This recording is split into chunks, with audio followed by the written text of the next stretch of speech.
So we started to talk a little bit about phenomenology last time and about Carl Rogers, and I mentioned that the phenomenologists were interested in experience in some sense as the ultimate reality, and it's a very complicated concept to grasp. The existentialists also adopted that viewpoint. They were concerned with the quality of subjective experience. Not that they were ignoring the reality of objective experience, but they were concerned with the reality of subjective experience. And they're also more focused on action than on statement or belief. Because here's something to think about. You can think about this for a very long time. If you're trying to understand what someone believes, even if you're trying to analyze their representations of the world, should you pay attention to how they act or what they say? And that's a profound question, even from a neurological perspective or a neuropsychological perspective, because the memory system that you use to represent what you say that you believe is not the same memory system that you use to embody your knowledge about action. So it's akin, I would say, to the distinction between telling someone how to ride a bike and knowing how to ride a bike. Those are not the same things. The descriptions don't even really lay very well on top of one another, because you don't actually know how you ride a bike. You just know how to do it. It's built into your physiology, right? It's a skill. And that's called procedural memory. And procedural memory is the same kind of memory that basically structures your perceptions. It's not that you can't orient your perceptions consciously, because you can, but once you've oriented them consciously, say towards some goal, it's automatic procedures that take over, because you really don't know how it is that you organize your senses so that you can pay attention. You just know how to do it. Now, the existentialists believed that actions spoke louder than words, and that if you were interested in belief, and even if you were interested in analyzing belief, that it was better for you to look at how someone acted than what they said. Now, one of the things that you might think with regards to Rogers is that his psychotherapeutic practice would be predicated on the idea that you should bring how you act into alignment with what you say you believe, so that there's no discontinuity between your body, that's one way of thinking about it, and your mind, and so that there are fewer paradoxes in the way that you manifest yourself in the world. So the concentration on action is one of the fundamental characteristics of existentialism. Another one is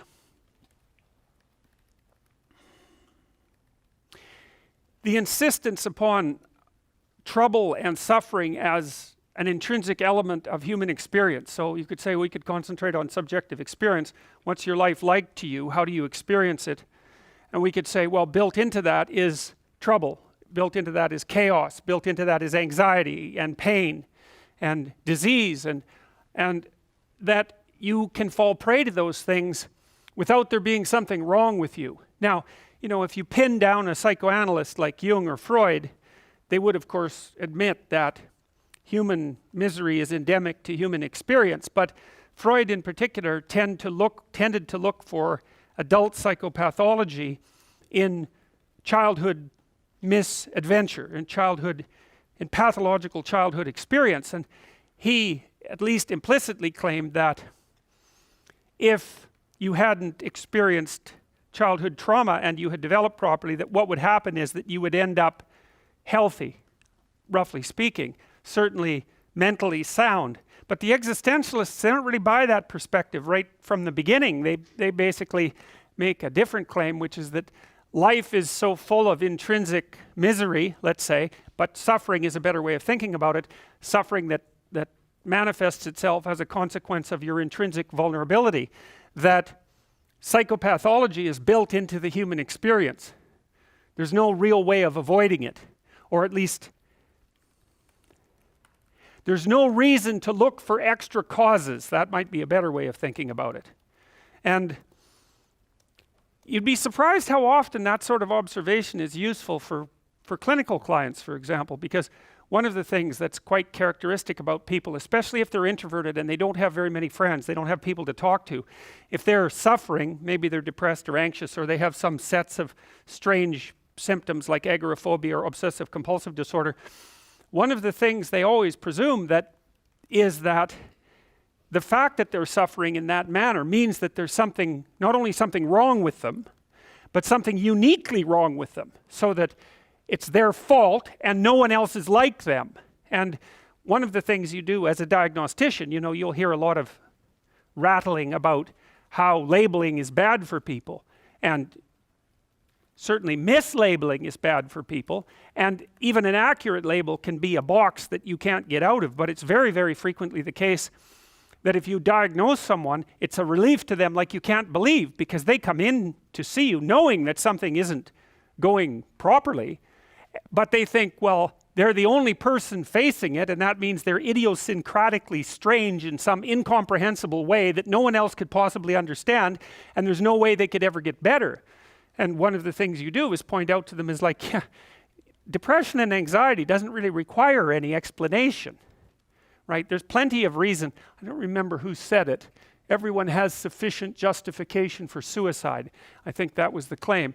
Well, but the point is that if you look through the experiences of the typical person, unless they're very, very fortunate, and they won't be that way forever, that's certainly the case, that they can point to traumatic experiences in their life, death and loss and illness and humiliation and all those sorts of things, that are sufficient to account for existence in a state of quasi-permanent negative emotion. Now, often if you see, as I said, if you see people who are depressed and anxious by nature, they assume that everyone else is the smiling face that you see on Facebook, and so that alienates them from other people and themselves even more than certainly far more than necessary. And part of the psychoeducation that goes along with therapy is merely educating people to understand that a fair bit of misery is the norm, and that there's plenty of genuine reason for it. And so the existentialists basically start from that stance. It's like a fall of man stance in some sense, you know, because deeply rooted in the Western tradition, roughly speaking, is the idea that people are divorced from some early paradisal state, and that it was the emergence of something like self-consciousness that produced that demolition of humanity and left us in a damaged state. And I mean, people think they don't believe that, but they believe it all the time. And it's frequently how people experience themselves, you know, as if there's something wrong that needs to be rectified. And it seems unique in some sense to human beings. It doesn't seem all that obvious that animals think that way, but people definitely think that way. And so, well, the existentialists basically take that as a given.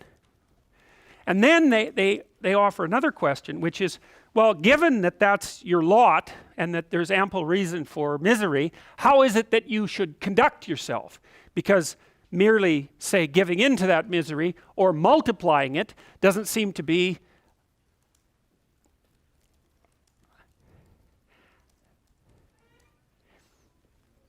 it doesn't seem to do anything but multiply it. It doesn't seem to do anything but increase it. Now, so if it's bad to begin with, you might say, well, increasing it is definitely going to be, increasing it is something that you have to regard as worse. So how do you conduct yourself in the face of misery? Okay, so how do they present that to begin with?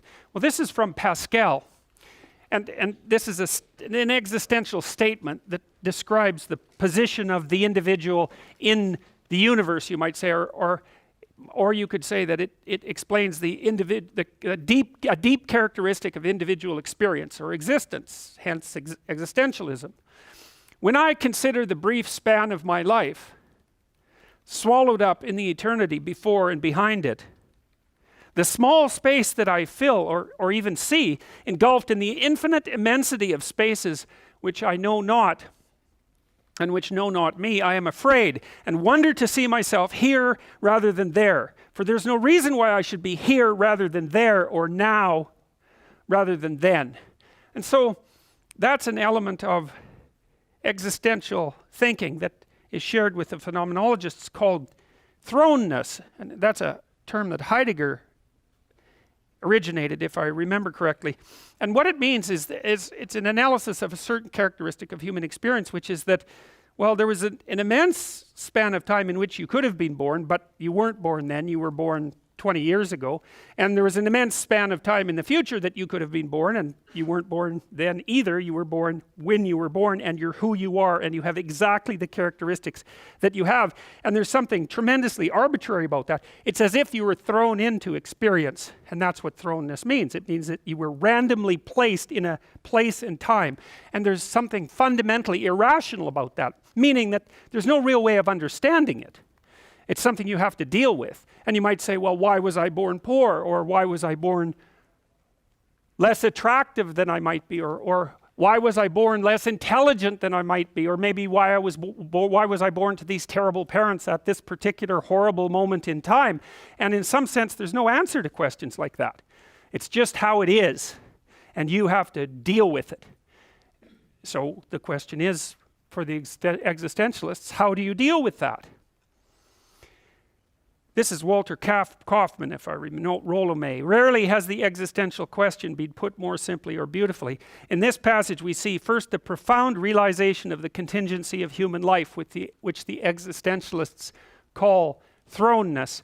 Second, we see Pascal facing unflinchingly the question of being there, or more accurately, being where. Third, we see the realization that you cannot take refuge in some superficial explanation of time and space, which Pascal, scientist that he was, could well know. And lastly, the deep shaking anxiety arising from this stark awareness of existence in such a universe. There's a fairly well-developed line of social psychological theorizing known as terror management theory. And the basic premise of terror management theory is that human beings have belief systems, and what the belief systems do is serve to protect them against death anxiety. And that's derived from the work of Ernest Becker, by the way, who wrote a great book called The Denial of Death. And his theories in The Denial of Death have been put to the test by the terror management theorists with, I would say, some success. But I think the theory is flawed because I don't believe that Becker phrased the issue properly. I think it's deeper than a fear of death, and that's what the existentialists are attempting to communicate. It's more like terror of isolated being. You know, it's not only that you're mortal, you know, that you have a border, a temporal border, you're born and you die, but also that during that time you're vulnerable to all sorts of things and all sorts of contingencies, one of which of course is death, but it's by no means the only one that is horrifying. I think you can certainly make a case, like the existentialists do, that the mere fact that you're limited in the face of infinite complexity is also a primary existential problem.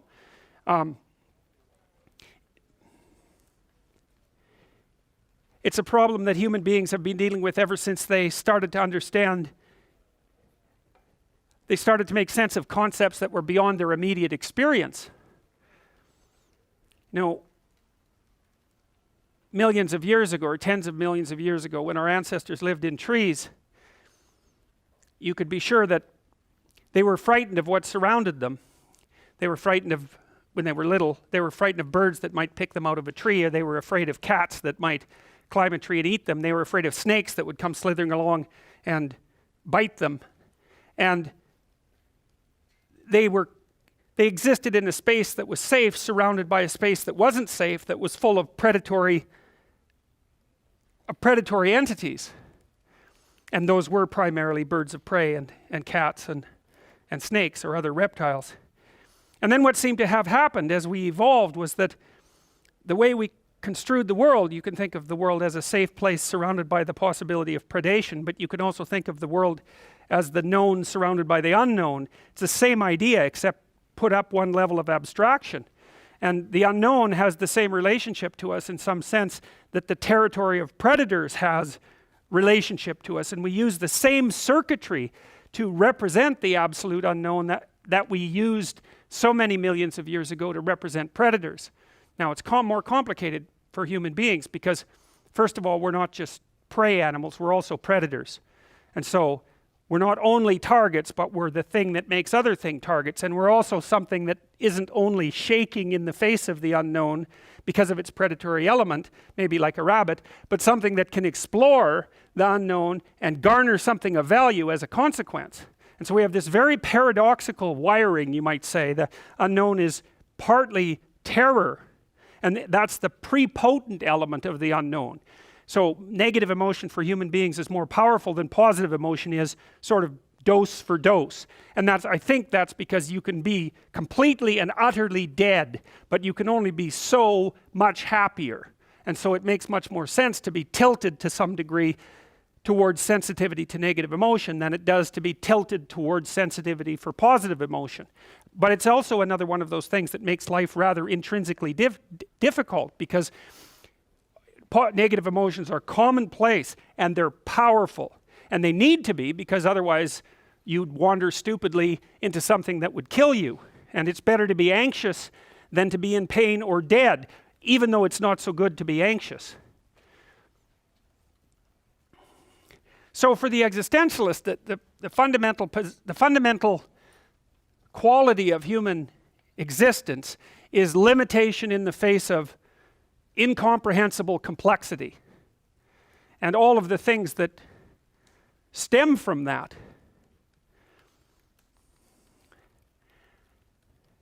Existentialism is not a comprehensive philosophy or a way of life, but an endeavor to grasp reality.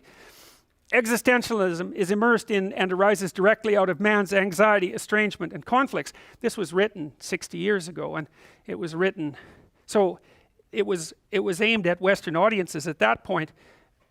If you go back 100 years, you could make the case, or perhaps a little longer than that, you could make the case that the parts of the world that weren't Western were still reasonably well ensconced in traditional belief systems. And so those traditional belief systems provided an overarching canopy of meaning, that's one way of thinking about it, that was designed exactly to, you could say, rationalize, or you could say cope with or deal with, depending on your perspective, that existential anxiety. It gave significance to everything, it gave meaning to everything, and those are religious systems, let's say, but they came crashing down in the West in the late 1800s, and then increasingly everywhere else in the world. So the point at which we are now in time, it isn't reasonable to only consider this a pathology of the Western individual.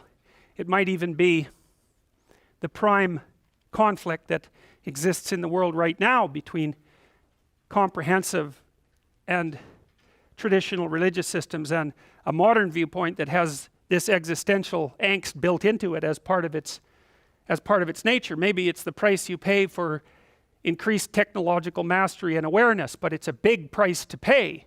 And the existentialists were concerned about that because they also believed that although the scientific method had given us immense technological power, the worldview that came along with it, which you could say in some sense is incidental to the method, but it doesn't matter. The worldview that came along with it was sufficiently powerful and objective and reductive to blow gaping holes in the meaning systems that protected us from our existential anxiety, and to open us up to the possibility, number one, of nihilism, which is really belief in nothing, and we'll talk about that more as we progress, or a proclivity towards rational totalitarianism, which would be, you might say, the extreme reaction to the threat of nihilism and the abandonment of classic belief systems.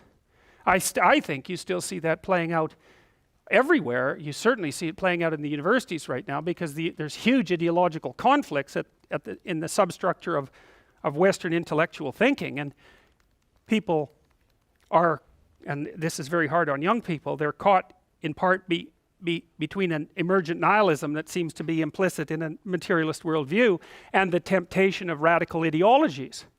And neither of those options, I would say, is tenable. I mean, the nihilistic option leaves you with nothing, and that's not good, and that's an existential realization in some sense too, because if your life is fundamentally problematic without you being pathological, just as the essence of your life, then you need something to defend against that.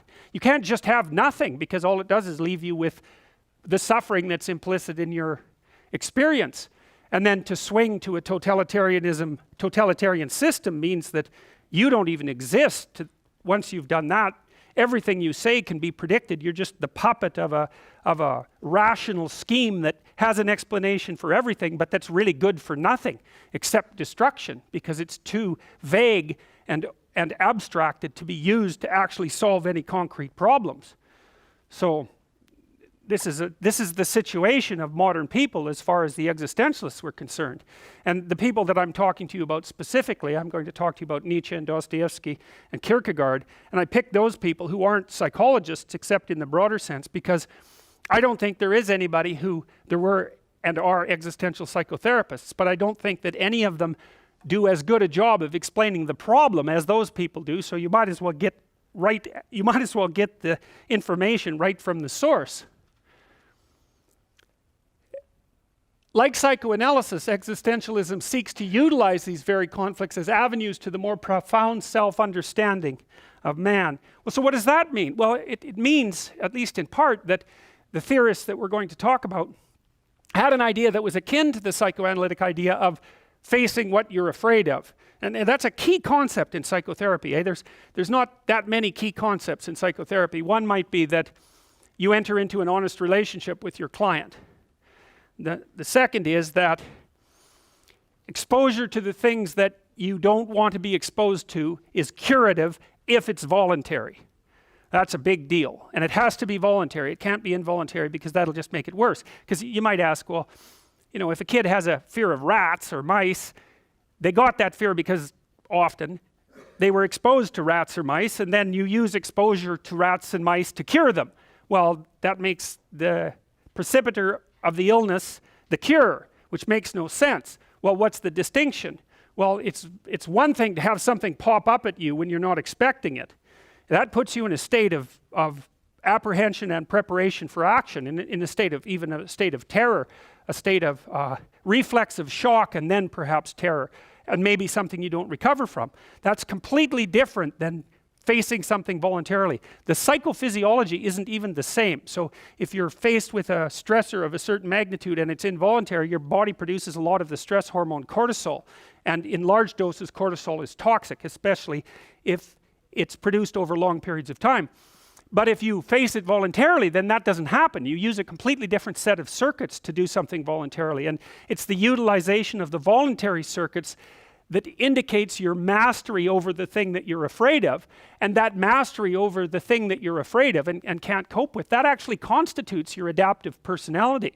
And so part of what the existentialists were suggesting is that precisely, and you see this in Freud with his insistence that you go into your messy past and dig up the corpses and the skeletons and sort them out, and Jung's insistence that what you want most is to be found where you least want to look, and Rogers' insistence that people communicate honestly about difficult things. It's all predicated on the same idea, in some sense, that voluntary exposure is one of the prime things that cures people. And one of the things that you should think about, you think, well, is that a valid claim? Well, you have the psychophysiological evidence, but it's also the case that that is how people learn, right? If you're a child and you're learning to master the world, you actually exist in a state of existential anxiety unless you're near someone that will take care of you. So for example, if you take the typical child and you go to a mall, say a 3-year-old, and then you have the 3-year-old stand and you leave, it isn't going to be very long till you're far enough away so that most children in that situation will immediately start to cry. They'll get worried and they'll start to cry, and then they'll break down because that's the existential anxiety.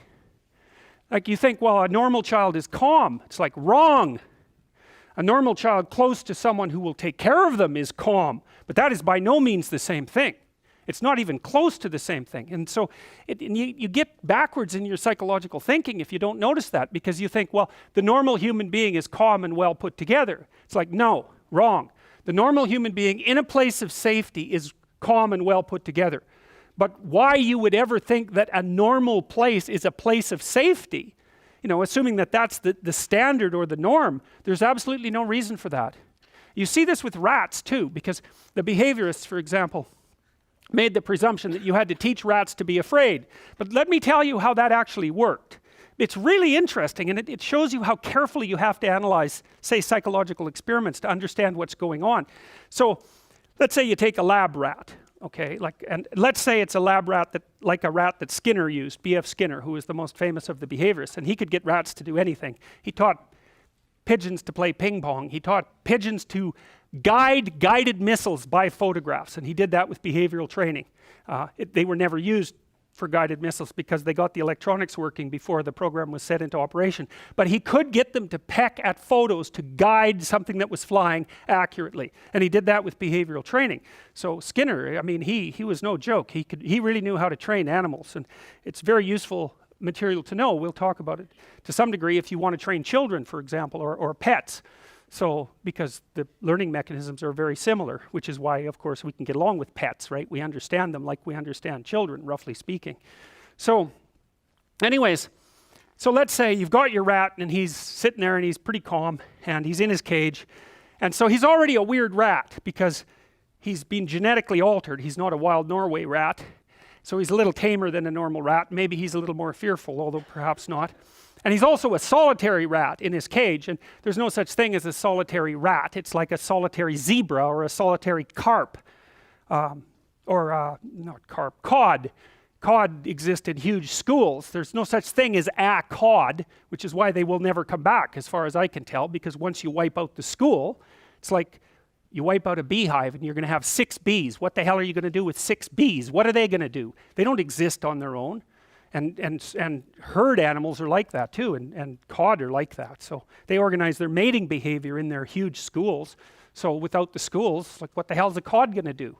Nothing. And that is what they're doing. But anyways, back to the rat. So you've got this rat, he's in a cage, he's alone, and he's hungry, because one of the things that Skinner did was starve his rats down to 75% of their normal body weight so that they would respond a lot more to food.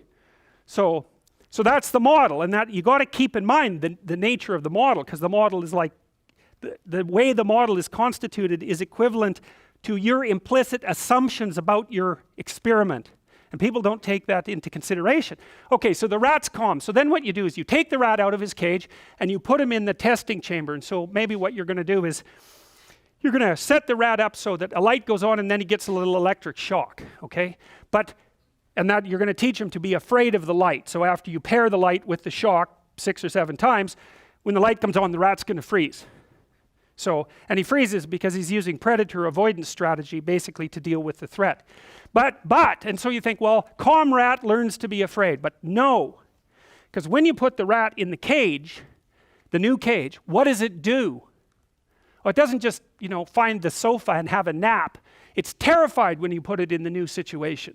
That's the normal rat. It's the one that's like this. It doesn't move, because if it moved, maybe a predator would pick it out, like a cat, because cats can see lateral movement. That's why they have slit eyes, by the way, so they can detect lateral movement. And you know that because if you play with your cat like this, it'll chase your hand, but if you do this, it won't. It's because it doesn't chase things that do this. It doesn't chase kangaroos, it chases things that move like this, so it has eyes for that. Anyways, the rat's frozen. And then it starts to sniff, because a rat is all smell. The brains of most animals are organized around smell. Human beings are very weird, because our brains are organized around vision. But that's just not the case for most, dogs. They're the weirdest things, because they can smell like way better than you. They can detect odors way better than you. Probably most of you smell better than a dog. But they can detect odors better than you. But everything seems to smell good to a dog, which is the strangest damn thing, With a nose like that, you'd think they'd never even want to go outside. But anyways. Uh-oh. Now I probably lost my place. All right. Dogs, smell. Where were we going with that? Rats. Yes. And what's that? Frozen, yes, okay, so the rat, that's the one. So the rat is in its cage, and it's frozen so that nothing can see it and eat it. And so it starts to sniff because it uses smell to see what's going on. And so if you take rats that have never been exposed to a cat and you like blow cat odor over them, they do not like that at all. They do not like cat odor. So it's built right into, it's an archetype. The predator cat is an archetype for the rat, and it doesn't need any pre-training to respond to it. And it's probably also the case with human beings and things like snakes and looming objects. We've got some archetypal predators as well.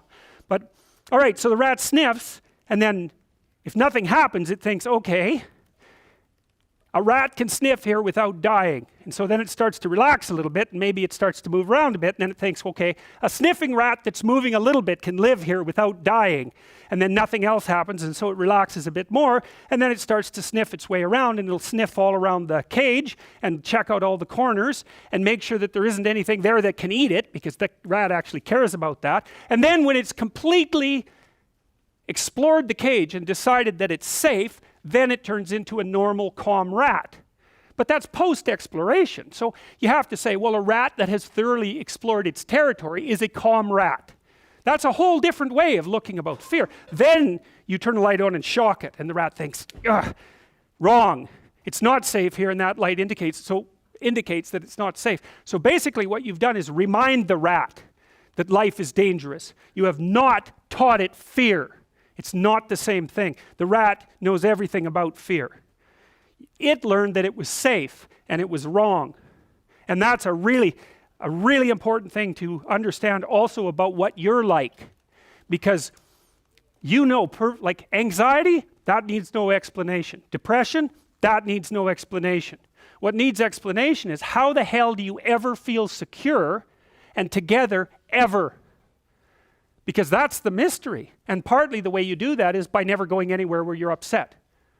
You stay in your territory. And so like this is your territory, and everyone knows how to act here, right? So you look around and everyone's sitting and doing exactly the same thing, so you can ignore them. You can pretend that they're not dangerous. And most of the time, that will be correct. And some of the time, it won't be. And so you maintain your emotional stability by staying where you belong.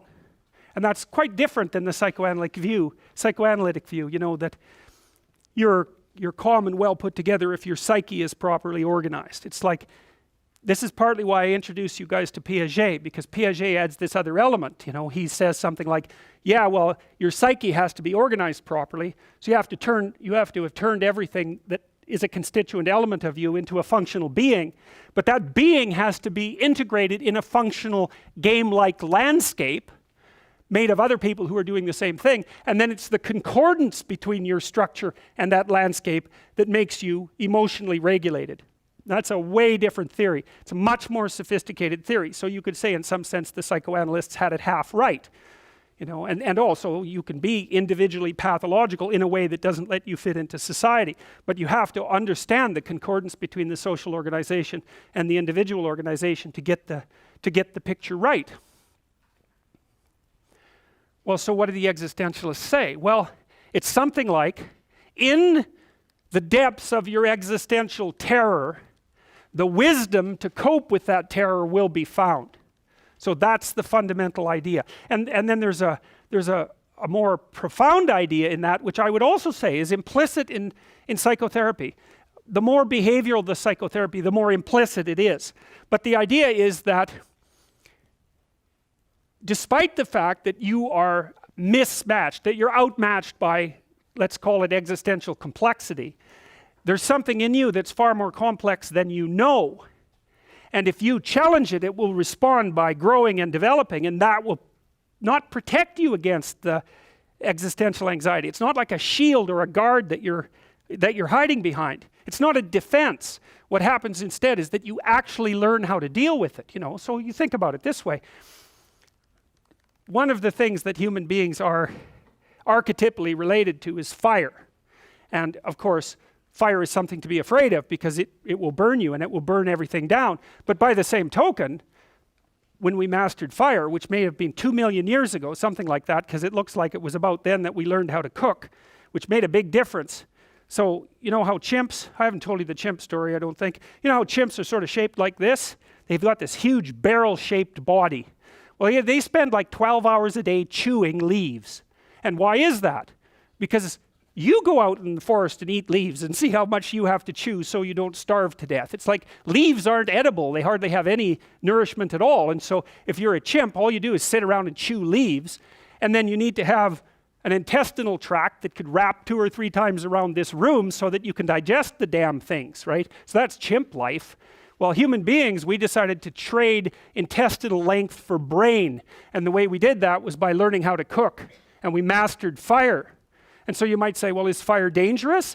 And the answer to that is, well, it depends on how you react to it. It's exactly that, right? You say, well, fire is intrinsically dangerous. It's like, no, fire is multivalent. It has all sorts of possibilities, and some of them are extraordinarily destructive.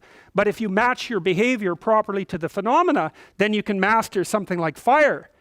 Well, so the idea is that there's a potential inside you. Whatever inside means, there's a potential that's part of you. Some of it's genetic potential, and we know that because if we move you into a new environment, new genes will turn on inside of you and manufacture new parts of you. So if you stress yourself optimally, if you push yourself out into the world, you can incorporate information from that journey, the exploration. That's a Piagetian idea, right? You go out and you learn something new and you adjust your behavior to it, and you adjust your concepts to it, and then you can master it. But what Piaget didn't realize was that it also transforms your biological structure at a microscopic level merely as a consequence of being put in the new situation. So the idea is that there's more to you than you know, and the way you call it out is by challenging yourself voluntarily in as many directions as you can manage. And that's a real thing. It isn't the construction of defenses. It's not something artificial like defense against death anxiety. It's actually how you learn to cope in the world. And the existentialists, I would say, despite their exceptional pessimism, were in some sense unbelievably optimistic, because what they would say, it's the opposite of a straw man argument. They would say, well, how weak are human beings? Ultimately weak. We're up against an opponent, so to speak, a social opponent, say, which would be the crushing weight of society, and a natural opponent that is nature, which overwhelms you. We're up against the ultimate opponent. And so in that sense, we're extraordinarily weak, but it turns out that if we face that opponent or that series of opponents, then all sorts of possibilities manifest themselves inside of us, and it isn't clear what the upper limits are to that. So it's so interesting that it's a good example of how if you face what you're afraid of, you can find what you need. You say, well, the existentialists make the strongest case possible for the vulnerability of human beings, and out of that, they extract out the strongest case possible why human beings are strong and powerful. It's a very interesting paradox. And again, I would say that that's central to psychotherapy. One of the things that's been learned about agoraphobics, for example, agoraphobics, they're usually women, they're usually in their 40s, they've usually been dependent. Often someone close to them has divorced or died, or they're having heart palpitations or something like that, sometimes as a consequence of menopause. And they've accustomed themselves to seeking authority when challenged. But the problem with having heart palpitations is like, who's going to help you with that? Well, maybe you go to the emergency room, and that is what agoraphobics do. Most agoraphobics have been to the emergency room like a dozen times because they have heart palpitations, and then they feel them, then they get afraid and panic, then their heart rate goes way up, and then they think, oh my God, I'm going to die, and while I die, I'm going to make an absolute fool of myself, and everyone's going to laugh at me.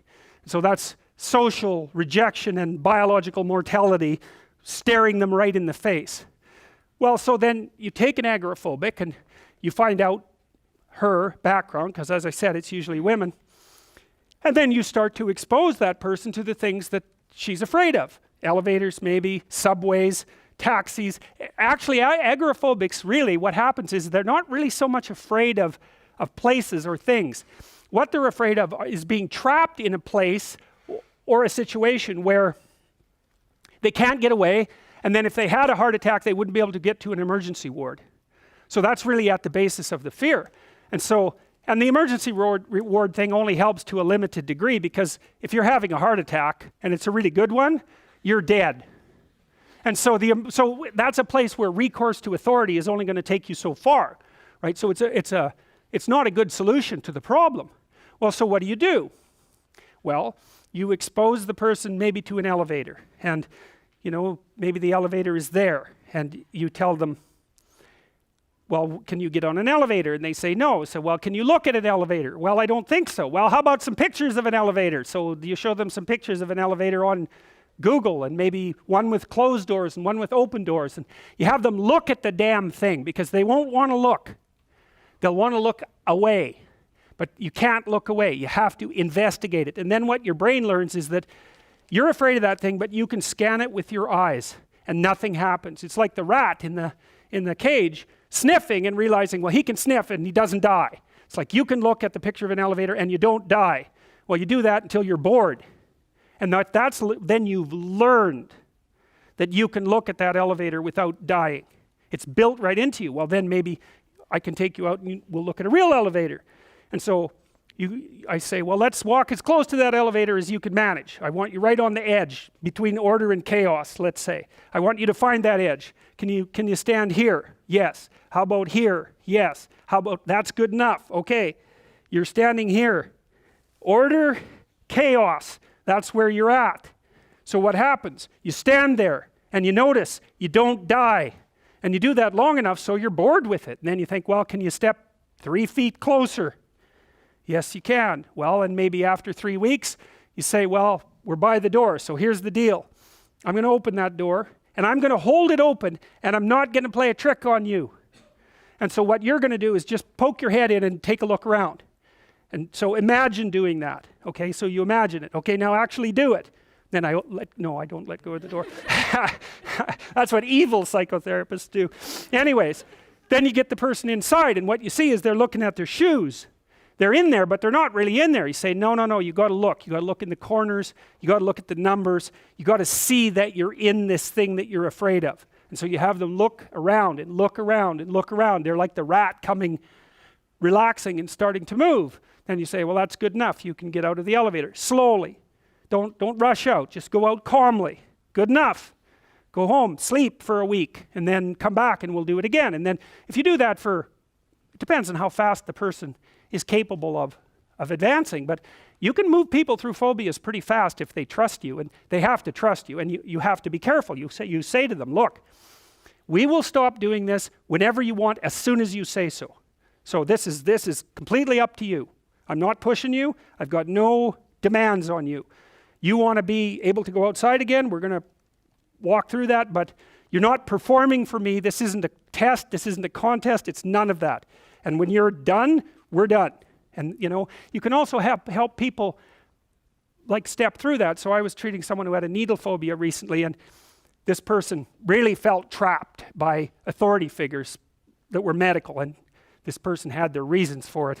And so the first thing I did, because we were working with this needle, was say, you're going to practice getting the hell out of here. So I'll come at you with this needle, I don't have a needle, but we'll pretend I do. Okay, so I'm going to move it towards you, and you're going to tell me to stop, and you're going to leave the room because you want to see that you can. And the person will think, well, I know I can. It's like, no, you don't know. You don't know. And so we're going to practice it just like a kid pretending. And so I move forward with the non-existent needle, and they say stop, and I stop, and they say I'm leaving, and they leave. And they come back, and they're smiling because they didn't know they could do that. And part of them is still thinking, well, I'm a 4-year-old kid and there's no way I can get out of here. No one's going to listen to me. It's built right into them. That's like Freudian regression or fixation at an earlier developmental stage. And if you watch for that in people, sometimes you can see how old they are. If you tap into something that they were afraid of very young, their whole facial expression will turn into that person, their body language and everything. It's very interesting. You have to watch very carefully to see it, but you can definitely see it. So with the agoraphobic, you think, well, you treat the agoraphobic, and then she can go take taxis and she can go on the subway, and then she goes and has a big fight with her husband because she should have had one 20 years ago, but she was dependent and authority seeking, so she never would risk it, because if she upset the relationship with authority, then it would expose her to the world. And so she was always in a subordinate and inferior position and a bit of a slave. And one of the things that often happens when you treat someone with agoraphobia is they get a lot more assertive. And you think, well, one of the things the psychoanalysts objected to when the behaviorists started to use exposure therapy as a treatment was the idea that there would be substitution, because the psychoanalysts would say, you're not really afraid of an elevator. So if I just treat your elevator fear, because that's really not what you're afraid of, the fear is just going to pop up somewhere else. That'd be symbolic substitution. But that isn't what happened. What happened is that if they learned to get on the elevator, they're much more likely to take a taxi. You think, well, why is that? It's because they weren't learning that things were less frightening. That was the original idea. The original idea was counter-conditioning. That basically the person had been conditioned to be afraid of whatever it was, and then what you did was you put them in encounter with that, and you let them breathe and relax, and then the relaxation they learned would counteract the panic, and that's why exposure therapy worked. But it turned out you didn't need to do any of that. It wasn't counter-conditioning at all. And so then you think, well, it's fear reduction or habituation. That was the next theory. Habituation is just, if you take a snail, he comes out of his shell, you poke him, he goes into his shell, and then he comes out again, poke him. It's how you tease a snail if you ever need to know that. So he comes out, you tap him, and you do that 10 or 15 times, the snail gets bored, and you tap him, he just sits there. Now, he doesn't get bored, because snails are probably always bored, but what's happened is that in some sense, you've exhausted the nervous system representation. That's one way of thinking about it. Or you can think about it as a very simple form of learning. That's habituation. It's you learn to ignore. And the idea then for a while was that you were teaching people to habituate to these things they were afraid of. But that also turned out not to be true. What you're actually doing is teaching the person to be brave. And that generalizes. So what happens is, they think they're all pathetic and fear-ridden and tiny and vulnerable and useless, and so they're acting like that, and then you say, well, look, this is a horrible thing you've got here. Why don't we see if you can manage it? And so they go through it and they think, wow, I could do that. Ha! I'm not as useless as I thought. And then maybe they try 20 things like that and they think, wow, I'm a lot tougher than I knew I was. Maybe they stand up a little bit straighter because they're a little more dominant and their serotonin systems start to work again. And then they're ready to take on the world more. And so maybe that's why they go home and have a fight with their stupid husband. And that doesn't necessarily make him very happy either. And that would be an example of psychotherapeutic resistance from a family member. Do you really want your person to be better? Right? If they're a little more assertive and a little less fearful, you might not be able to tyrannize over them so easily. And so it's not necessarily the case at all that you would be happy about that.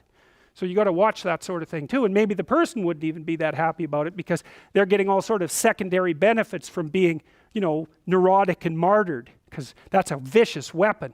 To be weak and useless, if you can wield that as a weapon, it's extraordinarily effective. So you got to watch for that sort of thing to be working against your psychotherapeutic aims as well. Like psychoanalysis, existentialism seeks to utilize these very conflicts as avenues to the more profound self-understanding of man. In many ways, existentialism is the unique and specific portrayal of the psychological predicament of contemporary man. Okay, so that relates back to the idea that modern people have been stripped of their archaic belief systems and are exposed more completely to the possibility of a meaningless and painful existence with no superordinate meaning. Existentialism is not a school of thought nor reducible to any set of tenets. The three writers who appear invariably on every list of existentialists, Jaspers, Heidegger, and Sartre, are not in agreement on essentials. Such alleged precursors as Pascal and Kierkegaard differed from all three men by being dedicated Christians, and Pascal was a Catholic of sorts, while Kierkegaard was a Protestant's Protestant. If, as often done, Nietzsche and Dostoevsky are included in the fold, then we must make room for an impassioned anti-Christian, Nietzsche, and an even more fanatical Greek Orthodox Russian imperialist. That's a little hard on Dostoevsky, I would say, but by the time we consider adding Rilke, Kafka, Ortega, and Camus, it becomes plain that one essential feature shared by all these men is their perfervid individualism. Well, so that's another element of existentialism. The locale of action is in the individual, and the idea is that, well, you're fated in some sense to suffer and to be vulnerable as an individual, and so the right unit of analysis for people is as individuals. And again, I would say that's a primary tenet of psychotherapy. There are family psychotherapy schools, for example, but individual psychotherapy is predicated on the idea that the individual is the right level of analysis, the correct level of analysis. Intense, committed. I can give you an interesting example of this. one of the things that you guys are going to do is you're going to do the personality analysis, which is part of this self-authoring suite that my colleagues and I have developed. If you take maps of meaning, you would also do the future authoring exercise. And we've done that for people, mostly university students, mostly in Europe. So I want to tell you an interesting story, and this has been replicated a couple of times. So in the business school at the Rotterdam School of Management, we've put about 4,000 students through this future authoring program. That helps you make a plan for 3 to 5 years into the future, a plan and a counter plan. The plan is what you want to have happen, and the counter plan is what you really do not want to have happen. And then you make a plan to avoid the latter and to move towards the former. And we compared their performance, 3 years students' performance, to the performance of students 3 years before that. So it wasn't a perfect design, although we also did a controlled study that had the same results. So when we started, before we started having people do this plan, here was the ranking of performance. So we looked at ethnicity and gender. So the top performing people were Dutch national women. And they were a minority among the business students, and probably a fairly selected minority. So maybe that's what accounted for their higher performance. Although women tend to be outperforming men in academic institutions pretty much all the way from elementary school through university now, which is an absolute catastrophe, but we won't talk about that now. So, and then the next highest performing group were Dutch nationals, and then the next highest performing group were non-Western ethnic minority women, and the lowest performing group were non-Western ethnic minority men. And there were quite a few people in all those categories, so it wasn't just even a couple dozen, it was a couple hundred. Solid study. And within 2 years after doing the future authoring program, the non-Western ethnic minority men were outperforming the Dutch women. Their academic performance went up 70%, and their dropout rate plummeted, and it really looks good for decreasing dropout rate. And the reason I'm telling you about that is because people make the automatic assumption that ethnic disparities in ethnic performance are necessarily a consequence of sociological inequality, let's say, or sociological or political or economic disparity, let's say. This was a pure psychological intervention. It wiped out the difference completely. And the Dutch women had actually improved slightly over that 2-year period as a consequence of doing the program as well. So the men not only caught up to the women the way they were performing, but the way they were performing even better in the aftermath of having a plan. So our provisional theory, we've replicated that at a couple of places. It works better for men. Now that's partly because women are already doing well. But we have a hypothesis that men are ornery enough so that unless they have their own plan, they just won't perform. I think it's associated with disagreeableness. Now we don't know that for sure because we haven't been able to disentangle that, but it's been a very striking finding. So anyway, so you can say, well, what's the right level of analysis when you're trying to improve human adaptation? It's a terrible word, but it'll do for now because I can't think of another one. So the refusal to belong to any school of thought, the repudiation of the adequacy of any body of beliefs, whatever, and especially of systems, and a marked dissatisfaction with traditional philosophy as superficial, academic, and remote from life, that's the heart of existentialism. And I think that if you're a good psychotherapist, you take an existential approach to your clients, and that's why listening is so important as well, because it's really useful to have a body of theories about what might be up with a person and how you might approach the problem. And to have a whole array of psychotherapeutic tools, so those would be the theories that we've been discussing, opens up it makes you more skilled, it gives you more to offer. But you've got to be careful not to hammer the person into one of those schools. Now, sometimes that's useful because if someone comes to you and they're just chaotic, they've got no structure at all, if you approach them as if their problems were Freudian, at least it's systematic, and they can come out with a systematic understanding of their problem. And it might match to some degree. Like, you know, if you're having all sorts of anxiety and depression problems, we could probably look into your family history and identify reasons why that might be at least partly the case. And so that's at least a reasonable, maybe there's multiple reasons, but at least nailing one of them would be useful, more useful than nailing none of them. So, but what's better is to treat the person as someone you don't know. You have no idea what's up with this person, but you have a bunch of potential tools to use, and then you talk to them, and you treat them as if they're unique. and you figure out what is up with them specifically, and they tell you what's up with them. You know, they've got all sorts of cockeyed theories about who they are and what they're doing, and it's scattered and paradoxical, and it doesn't make much sense, and it's like a bad undergraduate essay, roughly speaking. It's full, well, really, it's full of internal contradictions, and it's incoherent. But if you listen long enough, that stops being the case. The person starts to pull themselves together with their representation, and they start to act that out properly, and that's great. So that's you could consider that applied existentialism. Now, the other thing, the existentialists, they're kind of romantic, I would say. But the romantics are thinkers who deny the overarching supremacy of rationality and the intellect. They would say that to think about life as a problem that is to be solved rationally is insufficient because you're not a rational being, or you're only partly a rational being. You're also an emotional being, and you're a motivated being, and you're an embodied being, and that's a lot different than being purely rational. And I would say there's actually not even debate about that anymore, because it's pretty damn clear that rationality cannot really operate unless it's embodied, so it has a set of operations that it can undertake, that it's motivated so that there's certain things it's doing and other things that it isn't, that it's emotional because emotions are low resolution, quick solutions to problems that can't be computed. So for example, we get in an argument and we just can't go anywhere, and at some point you say, well, to hell with you, I'm going home. You're angry. That's right. Do you win? Well, no, but you don't have to have the stupid argument anymore. So the anger is actually, it's a way of popping you out of a rational framework that there's no escaping from. You just say, well, this is stupid, and you leave. It's like, there's nothing rational about that, except that you don't want to stand there and argue till you starve to death.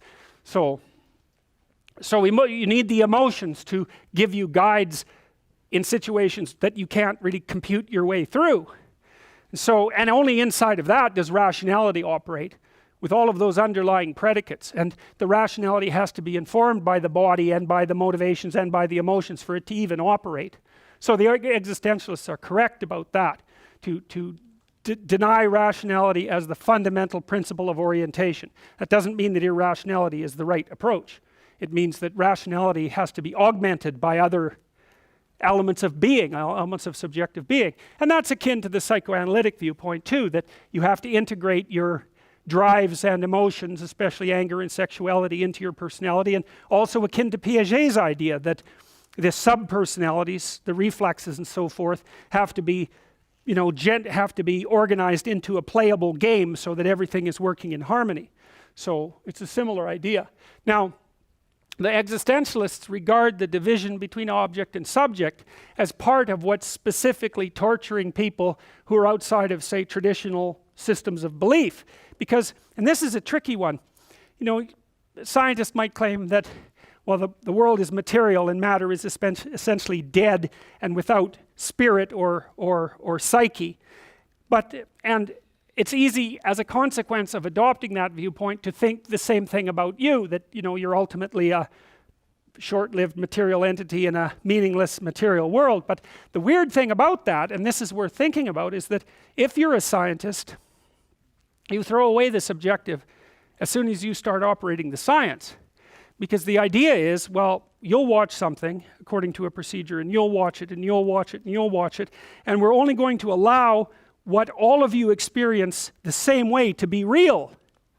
Well, you throw out the subjective right at the beginning. And then so you can't say, well, there's no subject left in what results. It's the reason there's nothing left in what results is because you threw it out to begin with. Now, the question is, what should you do with it? When the existentialists say, well, you're alive. You can't just dispense with it. The fact that you're alive is the critical issue. And so you can use science as a tool, which is proper, but if you use it as a way of describing being, well, then you fall into this subject-object dichotomy, and underneath that is nihilism or the proclivity for totalitarianism. So they don't like that idea. They don't like the idea of compartmentalization for people either, but we won't go into that to any great degree.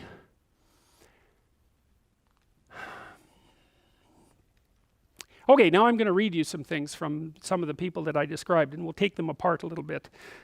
Things I've been collecting for a long period of time. So, This is Nietzsche, Dostoevsky, and Kierkegaard, and I called them prophets of the dawning age. Kierkegaard, the Danish philosopher and writer, was really the first person who wrote about phenomena like anxiety, dread in more particularly. So he was the first person who sort of conceptualized it as even as something akin to a scientific phenomena, something that had existence, and he wrote very much about that. Nietzsche, of course, was the great prophet of the death of God, and a prognosticator of what the psychological consequences of the demise of this classic meaning structure that was unbelievably ancient, what the collapse of that actually meant. I mean, you can think about Christianity, and then maybe you could think about the Judaism that it was embedded in as even an older system. But that Judaism emerged out of the Middle East, partly out of Egypt, which was enmeshed in even an older belief system, and that was enmeshed in something absolutely prehistoric. And so it was a continuum in some sense of adaptive structures that reigned supreme essentially right until the scientific revolution. And so we're outside of that now. We're in a different paradigm, and there are consequences to that. And that was the sort of thing that Nietzsche was concentrating on. And he actually in some ways made it worse, because Nietzsche was an incredible critic of Christianity. I mean, he wrote a book called The Antichrist, and all he did in that book brilliantly was take dogmatic Christianity to task. Now, one of the things he did say, which is very interesting, was that Christianity died at its own hand. So his notion was that because Christianity, say Judeo-Christianity, had elevated truth to the highest virtue, that search for truth then ended up undermining the axioms of Christianity itself. So it developed a tool, an unbelievably powerful analytic tool, and then used it to, well, it's like we were sitting on a branch and sawed it off with the saw that we had invented, and then everyone fell. And Dostoevsky was an Orthodox Christian, but also an extraordinarily brilliant man, and he was absolutely terrified at what the consequences of the dissolution of that belief system was going to mean for Russia in particular. And Dostoevsky explored nihilism to great degree in Notes from Underground and in Crime and Punishment, because the murderer in Crime and Punishment is essentially nihilistic. He's a nihilistic narcissist, roughly speaking, and that's what compels him to commit murder. But Dostoevsky also wrote a book called The Devils, which is an amazing book, where he predicted that the sudden death of Christianity in Russia was going to produce the catastrophic totalitarian horrors of the Soviet Union. And he predicted that in like 1880, 1890, which was 30 years before the revolution. Absolutely remarkable. Nietzsche, a genius. Nietzsche was a full professor when that was impossible, I think when he was 24, and that just never happened.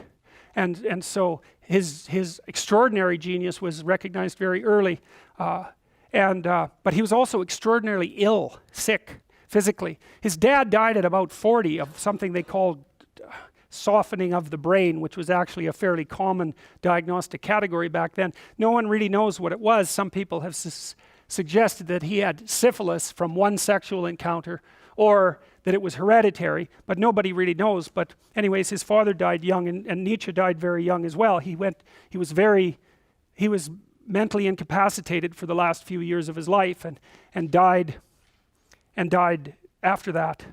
And so he could only serve as a professor for a while because he couldn't see very well, and he was always sick, and he ended up living in this little village, I believe in Switzerland, where he wrote his books, and he could only write a paragraph or two at a time before he became very ill. And so his writing is extraordinarily condensed and dense and brilliant.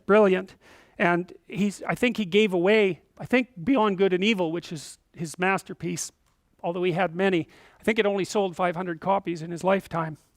So he also believed that he was only writing for himself. He didn't really know if anybody was ever going to pay any attention to what he said, but they certainly did. So I would say he ended up being certainly one of the 10 most influential people of the late 19th and earliest 20th century. This is an example of his writing. Of what is great, one must either be silent or speak with greatness. With greatness, that means cynically, and with innocence. What I relate is the history of the next 2 centuries. I describe what is coming, what can no longer come differently. the advent of nihilism.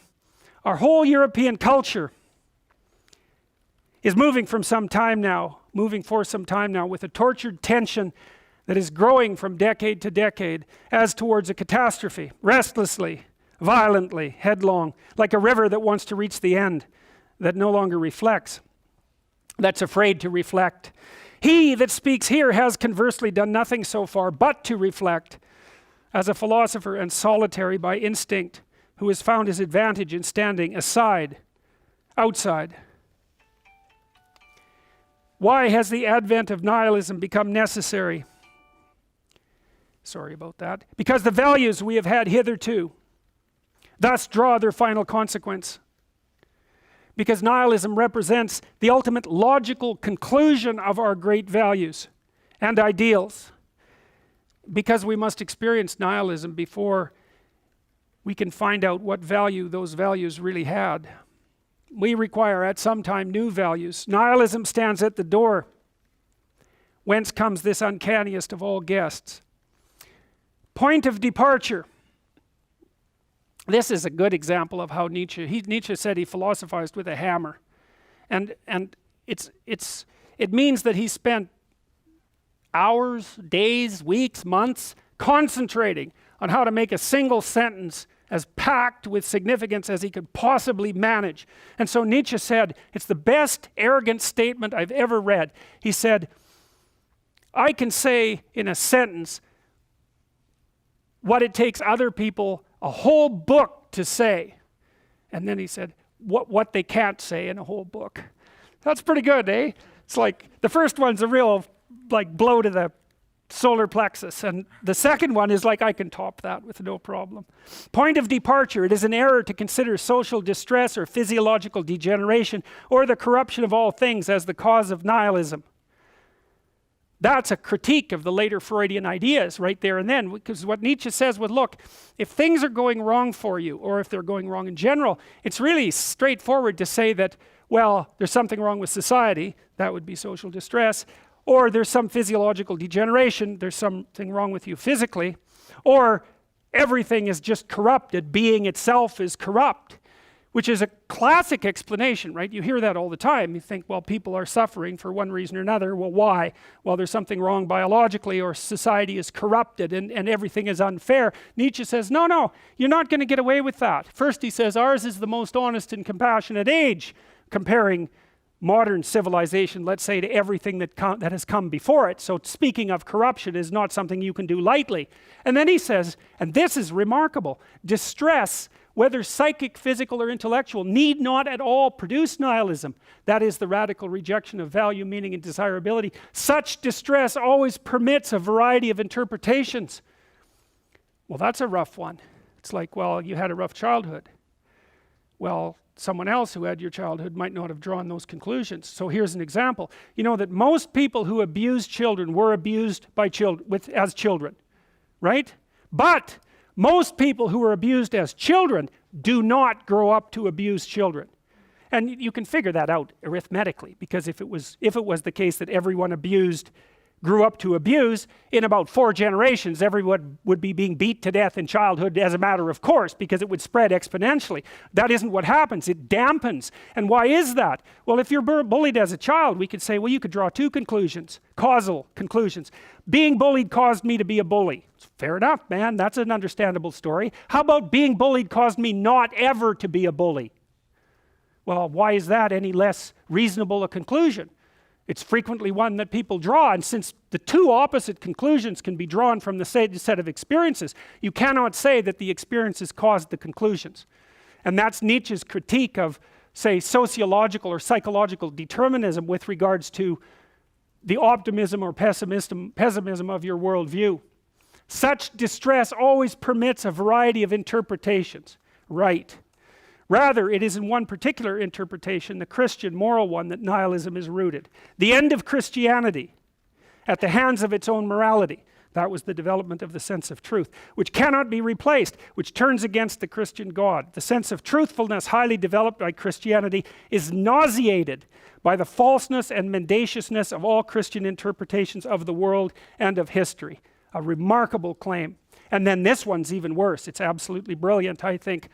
Rebound from God is truth to the fanatical faith, all is false. That's nihilism, an act of Buddhism. And Nietzsche explains that. And this is, you know, I talked to you guys a little bit about the idea of the game and the metagame, you know, the metagame being the set of all games.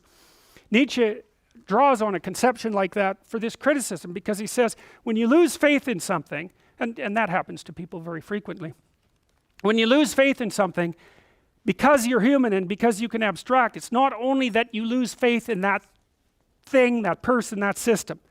The fact that you've lost faith in that indicates to you that it's possible to lose faith in anything, in every system, in every person. Once burnt, forever shy. And that's nihilism. The fact that one thing can collapse on you can make you completely unwilling to manifest any faith in anything whatsoever. And that's the emergence of nihilism. The end of the moral interpretation of the world, which no longer has any sanction after it has tried to escape into beyond, leads to nihilism. Another critique of Christianity embedded in that sentence, he said, well, Christianity needed to be destroyed even by itself because it put so much emphasis on the afterworld, on heaven, that it forgot completely about life now and here. And because of that, needed to be destroyed, because life here is sufficiently rife with suffering, so it needs to be addressed. And people, it's wrong, it's incorrect to inform people that they should wait for some hereafter and justify their suffering in that manner. And so he would say in some sense that even the idea of compassion, which is central to Christianity, is also one of the reasons why Christianity collapsed under its own weight. The untenability of one interpretation of the world upon which a tremendous amount of energy has been lavished awakens the suspicion that all interpretations of the world are false. Well, so what? You might say, well, so what if you don't believe in anything? Well, I would take a neuropsychological approach to that. Most of the positive emotions, dopaminergic. It's a consequence of the manifestation of the exploratory system that has its roots in the hypothalamus, a very ancient part of the brain. It's the same part of the brain that cocaine and heroin, all the drugs that people like to abuse, the drugs that are exciting, not the drugs that are calming, it activates that system. It's the system that's activated when something exciting happens to you or when something novel happens to you. But more importantly, it's the system that's activated when you're pursuing a goal and you see that you're moving towards the goal. So what does that mean? No goal, no positive emotion. So you say, well, if you have nothing to believe in, if you have no value structure left, because a value structure says this is better than this, no value structure, no positive emotion. Well, and so what's the problem with that? It's easy to get rid of your positive emotion. That's not a problem because it's rather fragile and tenuous. Try getting rid of your negative emotion. Good luck. That is not going to happen. So what happens is that if your value system collapses, then all you're left with is negative emotion. And that is not a good thing. Well, so Nietzsche would say, well, why do people flee into the arms of totalitarians from the specter of nihilism? It's because totalitarian certainty, even though it involves slavery and the sacrifice of reason and intellect, totalitarian certainty might be preferable to nihilistic chaos. Well, it's a big problem. And he said, well, I'm telling the story of the next 200 years. It's like, well, ever since then, for the entire 20th century, we bounced between nihilism and totalitarianism with deaths on both sides, constant, and we're still doing exactly the same thing. Dostoevsky was a big influence on Nietzsche, and it's very interesting to read them in parallel because Dostoevsky is of course a dramatist and Nietzsche is a philosopher, and it's almost as if Dostoevsky wrote the drama and Nietzsche provided the philosophical commentary. They're very, very powerful to read together. This is from Notes from Underground. It's a very short book about this character who is a bureaucrat, nasty sort of bureaucrat. He knows he's a nasty sort of bureaucrat. All he does, he spends his whole life trying to make life more miserable for people because he's so resentful and crushed and weak. And so he just did nothing but abuse his bureaucratic position and used his trivial bit of power to lord it over people. He gets a little bit of an inheritance and quits. And this is his confession, Notes from Underground. He's the underground man. It's a brilliant book. It's viciously funny, and it's so psychologically alive. If you're interested in psychology, it's a spectacular book, and it's only about 100 pages long. Anyways, he's arrogant and nihilistic and resentful, and what he does is he tries to justify his life to himself and does a very poor job of it, even though he's trying to be honest. There's a lot of honesty in it. At one point, he meets a woman who's been forced out onto the streets because there weren't very many options for women in the Victorian period who had fallen afoul of economic necessity, and he basically, in a fit of false messianism, offers to save her, which he can't because he's completely useless. He can't save himself even, but he offers to save her, and she more or less accepts. And then when she shows up, having sacrificed a tremendous amount to do so, he basically tells her that he was toying with her and joking, and makes her situation far worse than it was to begin with. It's a brilliant book. Because you see, he repents. He says what he's like. He's this horrible person. He knows it. Weak and resentful. And then he confesses. And then he says, well, now I've confessed. I'm a better person. Then he tries to do something good. But he hasn't changed a bloody bit. Not a bit. The confession was just to make himself feel better. And so he offers to help someone and pulls them right right under the water where they drown. It's an amazing book. And this is from Notes from Underground. In short, one may say anything about the history of the world. Anything that might enter the most disordered imagination. The only thing one can't say is that it's rational. The very word sticks in one's throat. This is a good example of the existential criticism of the idea of rationality. Dostoevsky says, well, lots of things operate according to rational principles. But let's think about history for a minute, especially from the perspective of a thinking and feeling being. History is a slaughterhouse. It's a catastrophe. And how would you ever consider that something rational? Dostoevsky's point is rationality fails in its analysis of something as complex and terrible as history. The only thing one can't say is that it's rational. The very word sticks in one's throat. In short, and indeed, this is the odd thing that is continually happening. There are continually turning up in life moral and rational persons, sages and lovers of humanity who make it their object to live all their lives as morally and rationally as possible. So to be, so to speak, a light to their neighbors, simply in order to show them that it is possible to live morally and rationally in this world. And yet we all know that those very people sooner or later have been false to themselves, playing some queer trick, often a most unseemly one. Now I ask you, what can be expected of man since he is a being endowed with such strange qualities? This is a criticism of utopianism. That's what he's trying to do, right? Because the utopian ideas were starting to emerge in Russia at about this point in the 1880s. The idea that you could reorganize society so that material privation would disappear, and that as a consequence, the paradise would be ushered in. Well, Dostoevsky was no fool. He knew perfectly well, that was never going to happen. But even more importantly, that if you gave people exactly what they wanted, even what they needed, there's no reason whatsoever to presume that that would make them any more sane than they already are. Now, and he takes that further because he says, well, you can give people cake and material goods until they're satiated, and they'll still be ungrateful and insane. And you might think, well, that's pessimistic. But then he says, well, wait a minute. What makes you think that insanity isn't exactly what's valuable about people? What makes you think you would ever want to take that away? And that's the case that he makes. Shower upon him every earthly blessing. Drown him in a sea of happiness so that nothing but bubbles of bliss can be seen on the surface. Give him economic prosperity, such that he should have nothing else to do but sleep, eat cakes, and busy himself with the continuation of his species. And even then, out of sheer ingratitude, man would play you some nasty trick. He would even risk his cakes and would deliberately desire the most fatal rubbish, the most uneconomical absurdity, simply to introduce into all this positive good sense his fatal, fantastic element. It is just his fantastic dreams, his vulgar folly, that he will desire to retain, simply in order to prove to himself, as though that were so necessary, that men are still men, and not the keys of a piano, which the laws of nature threaten to control. so completely that soon one will be able to desire nothing but by the calendar. And that is not all. Even if man really were nothing but a piano key, even if this was proved to him by natural science and mathematics, even then he would not become reasonable, but would purposely do something perverse out of simple ingratitude, simply to gain his point. And if he does not find means, he will contrive destruction and chaos, will contrive suffering of all sorts, just to gain his point.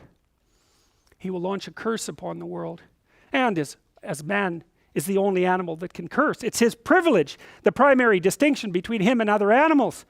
Maybe by his curse alone he will attain his object. That is, to convince himself that he's a man and not a piano key. And if you say that all of this too can be calculated and tabulated, chaos and darkness and curses, so that the mere possibility of calculating it all beforehand would stop it all, and reason would reassert itself, then man would purposely go mad in order to be rid of reason and gain his point. I believe in it. I answer for it. For the whole work of man really seems to consist in nothing but proving to himself every minute that he's a man and not a piano key. It might be at the cost of his skin. It might be by cannibalism. And this being so, can one help being tempted to rejoice that it has not yet come off, and that desire still depends on something we don't know?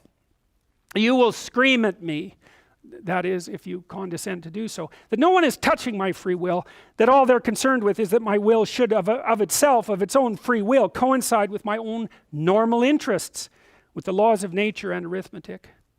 Good heavens, gentlemen, what sort of free will is left when we come to tabulation and arithmetic, when it will all be a matter of twice 2 makes 4. Twice 2 makes 4 without my will, as if free will meant that. It's brilliant, I think. It's one of the most remarkable criticisms of utopianism I've ever read. It's like, and it's so intelligent. It's like, what makes you think that if you had everything you asked for, that would satisfy you? What if being dissatisfied is part of what satisfies you? What if the fact that you have to have limits and need them, and that there's an element of insanity in the world, and that there's an element of insecurity and vulnerability, what if that's what you need? What if it's what you want? What if that's what gives your life meaning? You're going to be like a lion after it's eaten a zebra and do nothing but sleep. It hardly constitutes the appropriate human paradise. What makes people think that merely providing economic security would be sufficient? Who wants that? It's what you offer a cow in its pen so that it remains calm and fat. It's not something for human beings. And that's Nietzsche's fundamental point. And he formulated that, 40 years before the damn Soviet Revolution, when that sort of utopianism was put into practice with absolutely catastrophic consequences. Kierkegaard.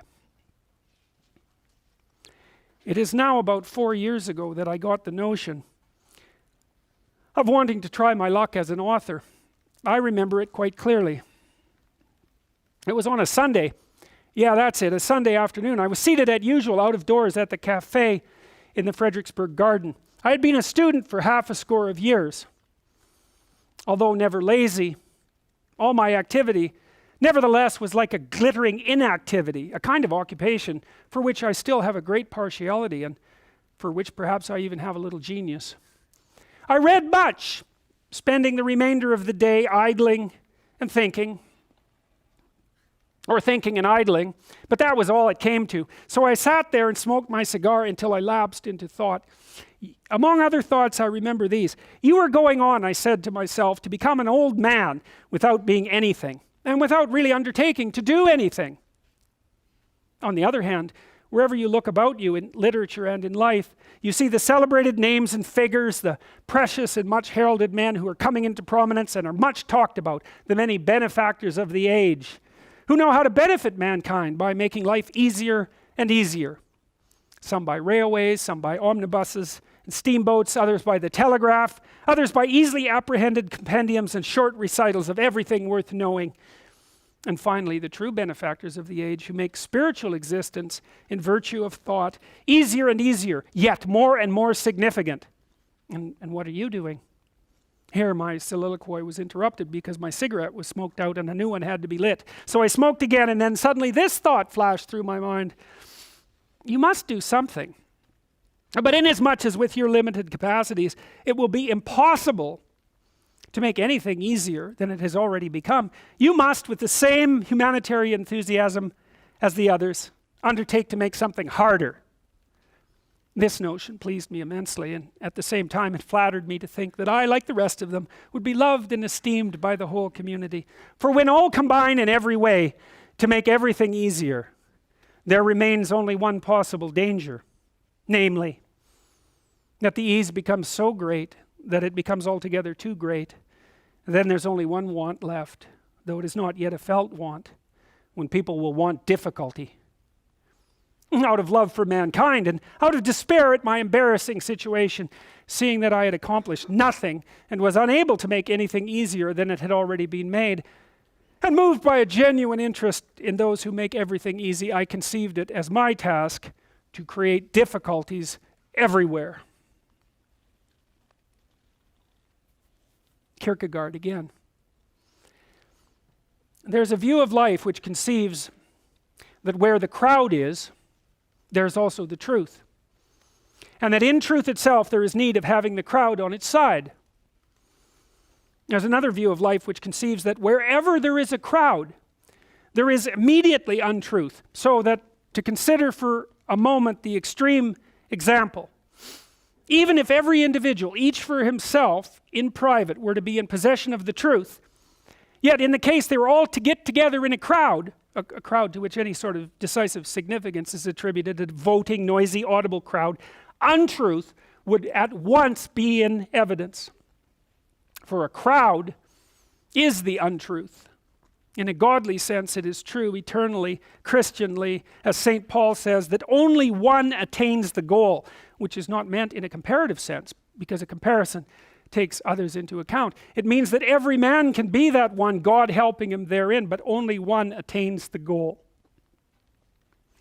And again, this means that every man should be careful about having to do with the others, and essentially should talk only with God and with himself, for only one attains the goal. And again, this means that man, or to be a man, is akin to deity.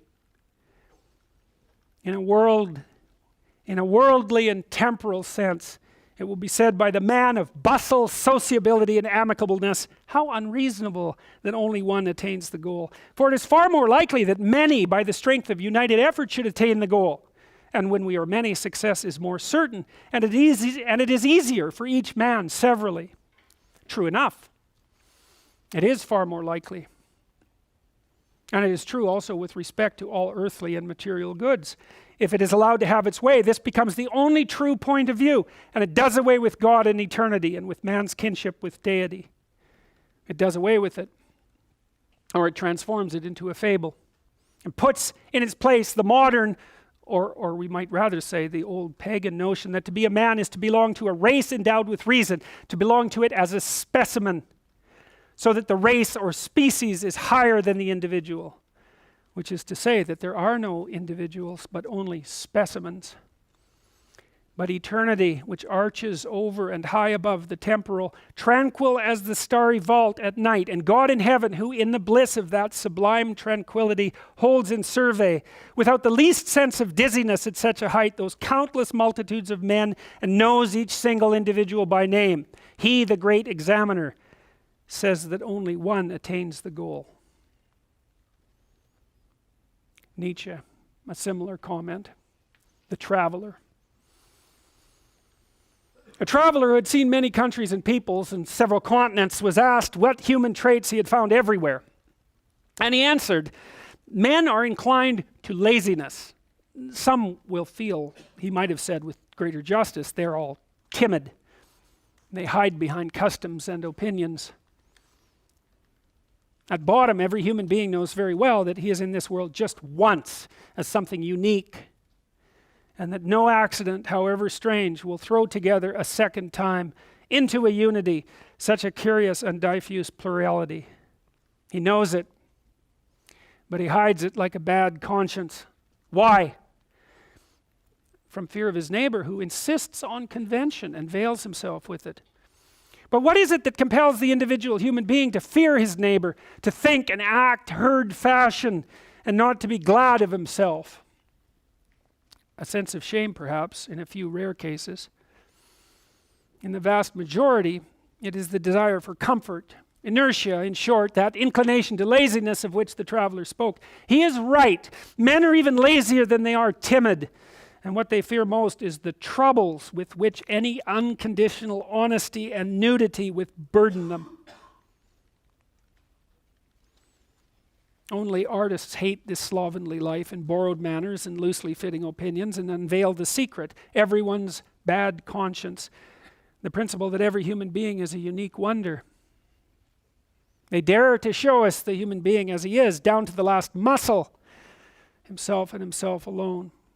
Even more, that in this rigorous consistency of his uniqueness, he is beautiful and worth contemplating, as novel and incredible as every work of nature, and by no means dull.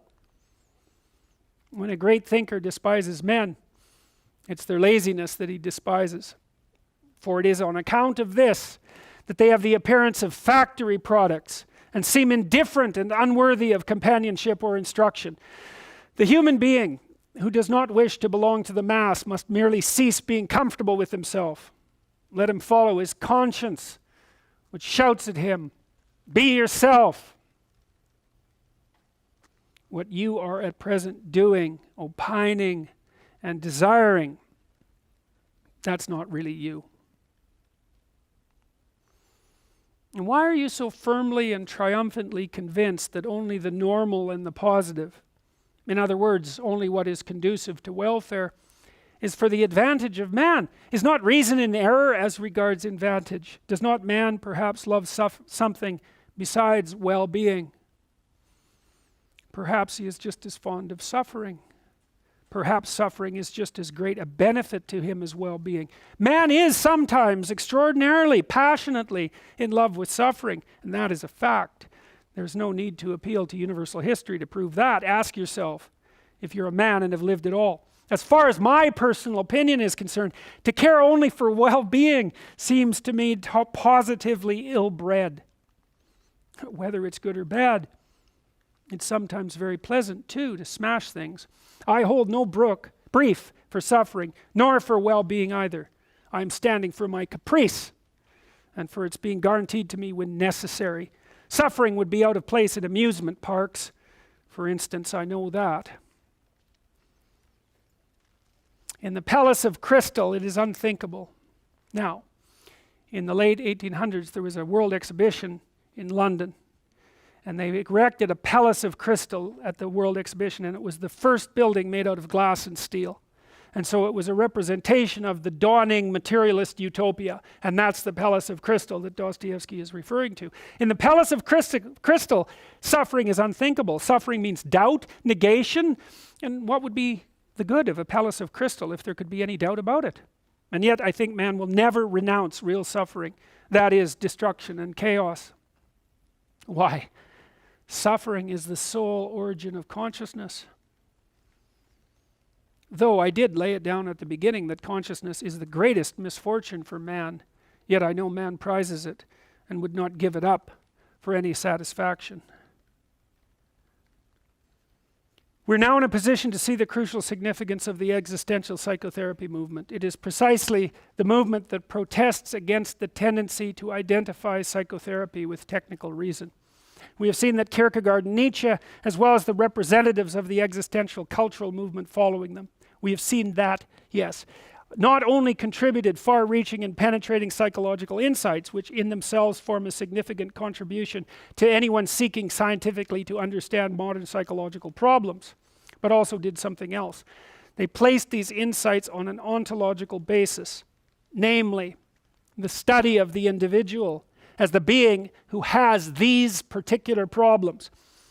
They believed that it was absolutely necessary that this be done, and that they feared that the subordination of reason to technical problems would ultimately mean the making of man over in the image of the machine. That's it. We'll see you on Thursday.